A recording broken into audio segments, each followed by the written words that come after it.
நற்செய்தி வாசகம். தூய லூக்கா எழுதிய நற்செய்தி வாசகம் 4ஆம் அதிகாரம் 38 முதல் 44 வரை உள்ள இறை வார்த்தைகள். அக்காலத்தில் இயேசு தொழுகை கூடத்தை விட்டு சீமோன் வீட்டிற்குள் சென்றார். சீமோனின் மாமியார் கடுங்காய்ச்சலால் துன்புற்ற நிலையில் இருந்தார். அவர்கள் அவருக்காக இயேசுவிடம் வேண்டினார்கள். இயேசு அவர் அருகில் நின்று காய்ச்சலை கடிந்து கொள்ள அது அவரை விட்டு நீங்கிற்று. உடனே அவர் எழுந்து அவர்களுக்கு பணிவிடை செய்தார்.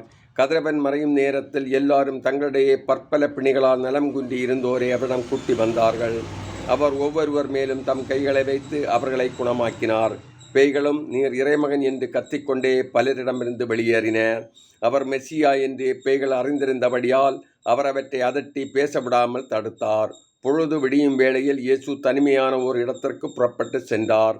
திரளான மக்கள் அவரை தேடிச் சென்றனர். அவரிடம் வந்து சேர்ந்ததும் தங்களை விட்டு போகாதவாறு அவரை தடுத்து நிறுத்த பார்த்தனர். அவரோ அவர்களிடம், நான் மற்ற ஊர்களிலும் இறையாட்சியை பற்றி நற்செய்தி அறிவிக்க வேண்டும், இதற்காகவே நான் அனுப்பப்பட்டிருக்கிறேன் என்று சொன்னார். பின்பு அவர் யூதேயாவில் உள்ள தொழுகை கூடங்களில் நற்செய்தியை பறைசாற்றி வந்தார்.